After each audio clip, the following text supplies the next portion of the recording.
Hi guys, good evening. Time हो चुका है आज के लेक्चर का। जी हाँ, बिल्कुल लेक्चर 1E जो फिफ्थ लेक्चर जो मेरा आज आ रहा है वो है इंटरनेट, ईमेल एंड इंटरनेट में।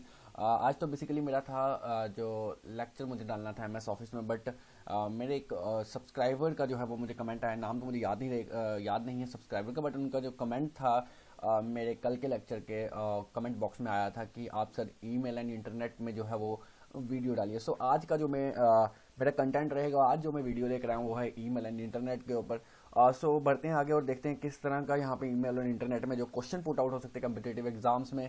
मैं आपको बता देता हूँ कि नियर अबाउट 3 to 4 क्वेश्चंस जो हैं ईमेल एंड इंटरनेट में मैक्सिमम एसएससी के एग्जाम्स में देखे गए हैं, पुट होते रहते हैं। और बात करेंगे अगर हम जेके एसएसबी के एग्जाम में, तो मिनिमम 2 क्वेश्चंस जो हैं वो ईमेल एंड इंटरनेट से हमेशा जो है वो पुट होते हैं। अगर बात करें इस बार पंचायत अकाउंट असिस्टेंट के एग्जाम की, तो डब्ल्यू की फुल फॉर्म यहाँ पे जो है वो पुट आउट हुई थी। और साथ में ही बात करें तो वैलिड ईमेल एक पूछी गई थी पंचायत अकाउंट असिस्टेंट के एग्जाम से में। उसी तरह से बात करेंगे जम्मू कश्मीर हाई कोर्ट के एग्जाम की यूनिट असिस्टेंट में, जिसमें वैलिड ईमेल जो है 1-2 सेक्शंस में पूछी गई है। और साथ में ही एफटीटीपी की फुल फॉर्म और एचटीटीपी की फुल फॉर्म और एफटीपी की फुल फॉर्म जो है वो एग्जाम्स में पूछी गई है, जो हमें बताया गया है एग्जाम्स देने के बाद, जो कुछ कैंडिडेट्स ने बताया है, हमारे सब्सक्राइबर्स ने भी।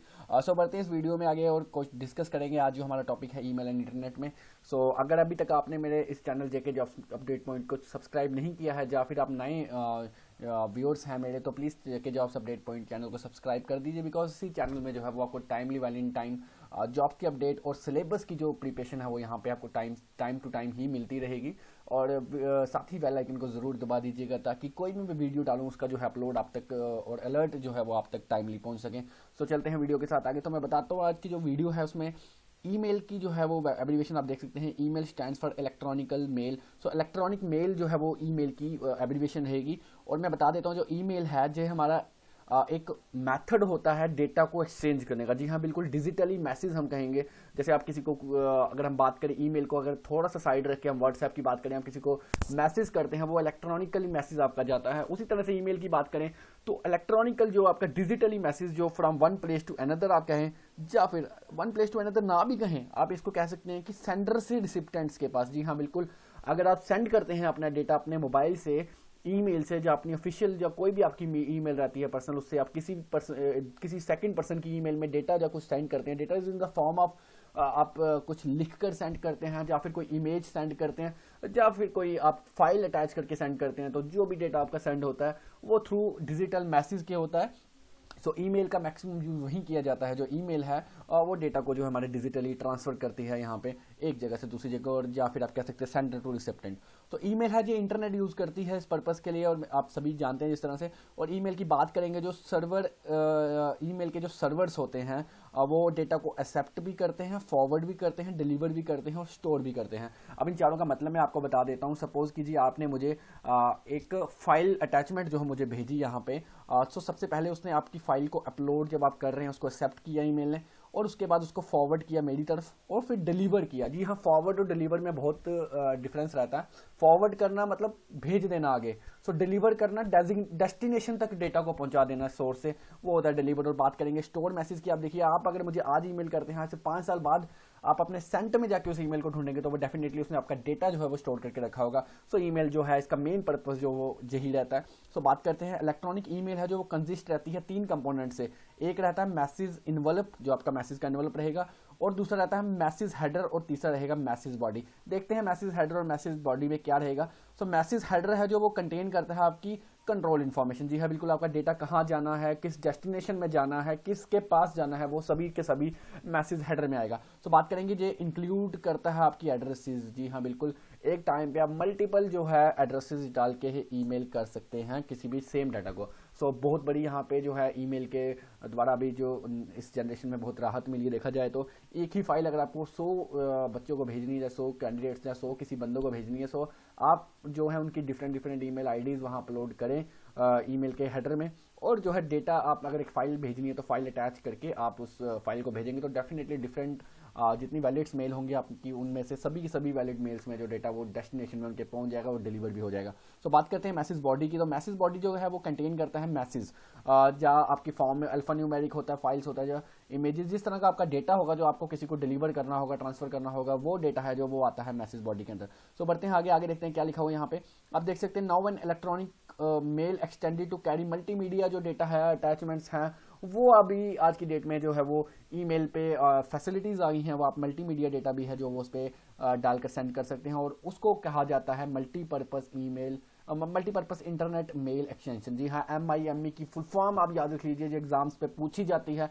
SSC के एग्जाम में ही जो है वो MIME की फुल फॉर्म जो 1 नंबर की पूछी गई थी CHSL, माफ कीजिए CGL के एग्जाम में, जिस पे जे मैं आपको बता दें तो 2 नंबर यहाँ पे इस MIME की जो है इसमें रहे थे, बिकॉज CGL में जो है वो एक क्वेश्चन 2 मार्क्स का रहता है।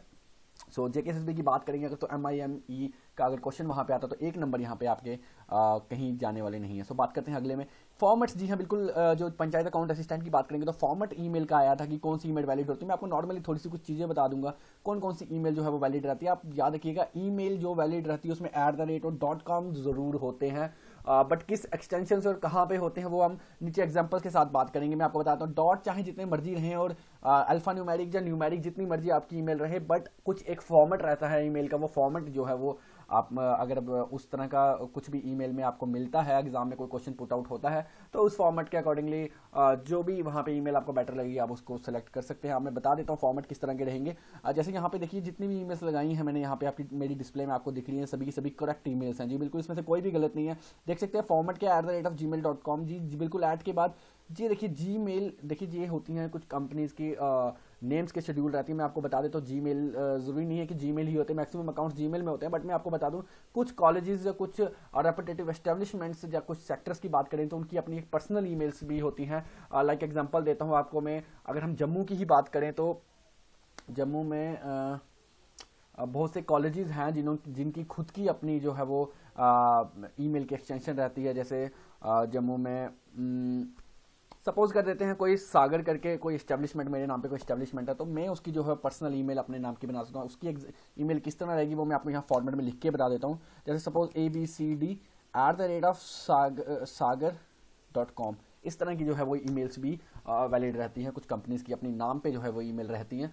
सो इस तरह के अगर कुछ फॉर्मेट्स रहते हैं तो वो जो है वो ईमेल वैलिड रहेंगी। बट आप बात करें अगर यहाँ पे इसी ईमेल को मैं गलत करके बता देता हूँ आपको। जैसे यहाँ पे सपोज @ भी लगा दें आप, परसेंटेज भी लगा दें, और यहाँ पे आप .com की जगह @gmail @hotmail इस तरह से कुछ भी लगा देते हैं तो वो जो है आपकी ईमेल वो इनवैलिड हो जाएगी। जी हाँ बिल्कुल, ये फॉर्मेट्स जो हैं वो आपको ध्यान से रखने पड़ेंगे। फॉर्मेट्स आप एक बार इस वीडियो के माध्यम से इस मेरी स्क्रीन में देख सकते हैं और फ्यूचर के लिए जो है इसको थोड़ा सा रिमाइंड रख सकते हैं। आगे बात करेंगे रॉन्ग फॉर्मेट की, किस तरह के रॉन्ग फॉर्मेट हैं आप यहाँ पे देख सकते हैं। ये देखिए रॉन्ग फॉर्मेट है बिकॉज @gmail @com जो है वो .com की आपको बता देता हूँ। .com जो रहता है वो .commercial रहता है, और बहुत सी आपने साइट्स में भी देखा .in रहता है, .in इंडिया की रहती है के लिए रहता है, .com कमर्शियल होता है। .edu की बात करें तो एजुकेशन के साथ वो जो लिंक्ड रहता है। .gov की बात करेंगे तो .government की वो जो सेक्टर्स की साइट्स होती है उस पर रहता है। .nic की बात करेंगे तो वो नेशनल जो इंफॉर्मेटिव सेंटर उनकी ईमेल्स में रहता है। सो बात बहुत सी ज़्यादा डीप में नहीं जाएंगे बिकॉज जिस तरह का क्वेश्चन पुट होगा हम उसी तरह से डिस्कस करेंगे इस टॉपिक के ऊपर। सो फर्दर अगर किसी यूज़र को या माफ कीजिए किसी व्यूअर का जो किसी सब्सक्राइबर को डीप में इसकी नॉलेज चाहिए तो प्लीज़ कमेंट बॉक्स में कमेंट कर दीजिएगा। मैं डीप में उस पर्टिकुलर टॉपिक के ऊपर है जो वो वीडियो डाल दूंगा। सो ये आपको मेरे रॉन्ग फॉर्मेट्स दिख रहे होंगे यहाँ पे, आप इसको देख सकते हैं किस तरह के रॉन्ग फॉर्मेट है। बात करते हैं कि इंटरनेट की। जी हाँ बिल्कुल, इंटरनेट है वो एक नेटवर्क रहता है जो इंटरलिंक्ड रहता है बहुत से कंप्यूटर नेटवर्क के साथ। जी हाँ बिल्कुल, मैं आपको बता देता हूँ कि ये एक्सेसिबल रहता है पूरे वर्ल्ड वाइड में, और जनरल पब्लिक के लिए ही आप जानते हैं कि जिस तरह हम यूज़ करते हैं इसको हमारे लिए ही रहता है। सो बात करते हैं these interlinked computer work by transmitting data. बिल्कुल जी, डेटा को जो है वो ट्रांसमिट करते हैं थ्रू पैकेट्स या प्रोटोकॉल्स आप कह सकते हैं, जो जिसके थ्रू जो है डेटा हमारा ट्रांसमिट होता है। मैं आपको बता देता हूँ, अगर आप गूगल में सर्च करते हैं फेसबुक लिखते हैं तो आपके सामने नेक्स्ट स्क्रीन में फेसबुक खुल जाती है। तो मैं आपको बता देता हूँ, जब आप फेसबुक लिखते हैं तो आपकी रिक्वेस्ट है जो वो सर्वर के पास जाती है, तो सर्वर उस रिक्वेस्ट का जो है रिस्पॉन्स करता है आपको फेसबुक का पेज खोलकर। सो यही जो है डेटा की ट्रांसमिशन रहती है, इसी चीज़ को कहते हैं ट्रांसमिशन। बहुत से सर्वर्स होते हैं एक एरिया में, बता देता हूँ। सपोज अगर आप अपने घर के आसपास है तो आपके घर के आसपास ही हो सकता है 50 से 60, जब आपके एरिया में, जो आपकी डिस्ट्रिक्ट में, जो आपकी तहसील की बात करूँगा तो 50 से 60, 100, 150 की मात्रा में जो डिफरेंट टेलीकम्युनिकेशन के जो हैं वो सर्वर्स रहते हैं, इंटरनेट के सर्वर्स भी रहते हैं। सो सर्वर्स ही हैं जो हमारी रिक्वेस्ट को फुलफिल करते हैं, रिस्पांस देते हैं। आप कह सकते हैं कि रिक्वेस्ट मतलब आपने यूज़र ने रिक्वेस्ट डाली कि हमें ये वाला डिटेल चाहिए, तो ऑटोमेटिकली जब गूगल की तरफ से आपको रिस्पॉन्स आता है वो जो है सर्वर के अकॉर्डिंगली होके आता है। सो इस पर और भी काफ़ी डीप डिस्कशन कर सकते हैं हम, अगर आप कहेंगे तो मैं लाइव चल के भी इस पर डिस्कशन कर लूँगा, बट उस चीज़ को फर्दर बात के लिए रखते हैं, बिकॉज अभी हमारा जो मोटो है वो एग्जाम के लिए सिलेबस खत्म करना है हमें जल्दी से जल्दी। सो बात करेंगे आगे। जो इंटरकनेक्टेड कंप्यूटर होते हैं जो ट्रांसमिट करते हैं डेटा, मैंने आपको बता दिया। और जो मैं बता देता हूँ which is known as IP. जी हाँ बिल्कुल, एक फुल फॉर्म जो है आपने भी देखा होगा, बहुत बड़ा एग्जाम्स में आती है आईपी। तो आईपी की जो फुल फॉर्म एब्रिविएशन रहती है वो रहती है इंटरनेट प्रोटोकॉल। तो internet is a combination of huge interlinked networks जो आप एस्टेब्लिशमेंट या गवर्नमेंट सेक्टर के लिए भी यूज कर सकते हैं। मैं वीडियो को ज़्यादा लंबा ना करते हो, जल्दी जल्दी इसको बताऊंगा, आप पढ़ लीजिएगा मेरी डेस्कटॉप में। तो internet is a network of several different computers के नेटवर्क रहता है, और जो लिंकेज रहती है इसकी वो कॉपर वायर। जी हाँ बिल्कुल, आप देखते हैं ब्रॉडबैंड की अगर मैं बात करूँ तो आप वहाँ पे जो है वाइड नेटवर्क रहता है, उसमें कॉपर वायर्स और फाइबर ऑप्टिक्स के ऊपर जो नेटवर्क डिपेंड रहता है। बट मैं बात करूंगा कुछ फाइबर्स की जो वायरलेस रहते हैं, सो वायरलेस फाइबर्स भी अभी चल चुके हैं। सो उसमें जो है उसमें भी आप इंटरनेट एक्सेस कर सकते हैं। सो इंटरनेट प्रोटोकॉल है जो वो मैं बता देता हूँ, is the internet integral part. जी हाँ, आईपी जो रहता है हमारा वो इंटीग्रल पार्ट रहता है हमारे नेटवर्क का, जो प्रोवाइड करता है सर्विसेज इंटरनेट की। सो डिफरेंट लेयर्स रहती है, यहाँ पे आपको बताया था OSI मॉडल रहता है, जिसमें 7 तरह की लेयर्स रहती हैं, जिसपे मैं आपको बताता हूँ ट्रांसमिशन लेयर और बहुत सी लेयर्स रहती हैं। अभी मेरे माइंड पे तो इतनी नहीं है, बट अगर आप कहेंगे तो मैं उसको रिवाइज करके, बट बिकॉज मैंने एमसी में पढ़ा तो है उसको, बट मैं इसको रिवाइज करके जो है वो आपको बता दूंगा। सो उसके बाद फर्दर बढ़ते हैं आगे।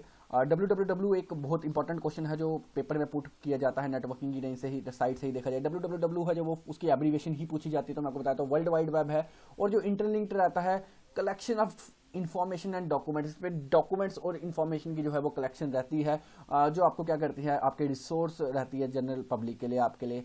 और आगे बात करेंगे डीएनएस की, तो DNS stands for domain name system. मैं आपको सिंपली बता देता हूँ, अगर आप facebook.com लिखते हैं या google.com लिखते हैं, तो facebook.com is your DNS domain name system, google.com is your DNS domain name system, because computer only knows binary language. तो हो सकता है उसकी जो आपने डीएनएस में आपने लिखा facebook.com, तो उसके पीछे हो सकता है कुछ भी हो सकता है जो कंप्यूटर को समझ आता है बाइनरी लैंग्वेज में 01111, तो वो हमारे लिए बहुत मुश्किल रहता है याद करने के लिए। तो इसीलिए कंपनी ने जो हर एक बात करूंगा एस्टेब्लिशमेंट के लिए, जो एस्टेब्लिशमेंट के लिए जो है वो अपना अपना डोमेन नेम सिस्टम दिया। और मैं आपको बता देता हूँ जो डोमेन नेम सिस्टम रहता है वो यूनिक रहता है हर एक कंपनी के लिए। एक ही कंपनी को दो तरह की माफ कीजिए एक ही डोमेन नेम सिस्टम डीएनएस जो है वो किसी डिफरेंट 2-3 कंपनीज को या एस्टेब्लिशमेंट्स को नहीं दिया जाता। आपको पता चल ही गया, जैसे मैं एग्जांपल यहाँ दिया, facebook.com is your domain name system, google.com is your domain name system, jksrv.nic.in is also a domain name system. So बहुत बार क्वेश्चन पूछा जाता है डीएनएस की एब्रीविएशन के ऊपर। सो बात करेंगे इंपॉर्टेंट प्रोटोकॉल कौन कौन से इसकी एब्रीविएशन आती है, मैं आपको बता देता हूँ, इसलिए मैंने एब्रीविएशन लिख रखी है। TCP transmission control protocol, IP internet protocol, PPP point two point protocol, IP internet protocol, माफ कीजिए आईपी 2 बार हो चुका है। एसएमटीपी की बात करेंगे तो सिंपल मेल ट्रांसफर प्रोटोकॉल, ये मैं आपको बता देता हूँ, ये ईमेल के साथ जो है वो रहती है। और एफटीपी की बात करेंगे फाइल ट्रांसफर प्रोटोकॉल, ये भी जो है वो आपके ईमेल के साथ ही लिंक रहती है।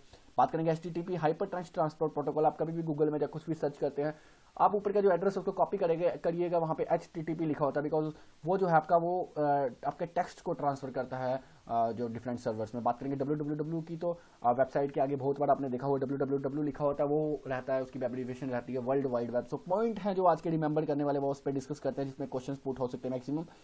Email stand for electronic mail, इसकी एब्रीविएशन पूछी जा सकती है। एफटीपी की एब्रीविएशन पूछी जा सकती है। कंटेंट ऑफ वैलिड ईमेल जो है वो क्वेश्चंस पुट होते हैं, आपको वैलिड ईमेल का और नॉन वैलिड ईमेल का कंटेंट अच्छे से पता होना चाहिए, क्या क्या उस पर रहेंगे। TCP stands for transmission control protocol, IP stands for internet protocol. Internet is a combination of interlinked computer network, already बता चुका हूँ, मुझे क्वेश्चन पुट आउट हो सकता है। डैश इज का combination of interlinked computer network, तो वहाँ पे आप इंटरनेट को सिलेक्ट कर सकते हैं। www stands for world wide web, और HTTP stands for hypertext transfer protocol. सो आज तक की वीडियो में इतना ही, वीडियो बहुत लंबी हो चुकी है, सो वीडियो को ज़्यादा लंबा नहीं करूंगा। जिसने अभी तक चैनल को सब्सक्राइब नहीं किया वो सब्सक्राइब कर दें, साथ ही बेल आइकन को जरूर दबा दें। So thank you so much for watching this video. साथ ही में अगली वीडियो में अपना CHSL का जो वैकेंसीज अभी है वो कुछ नोटिफाइड कर दी गई हैं SSC द्वारा, जो CHSL 2020 है उसकी बाइफर्केशन हो चुकी है वैकेंसीज की, वो मैं अगली वीडियो में अपलोड करने जा रहा हूँ। Thank you so much for watching this video.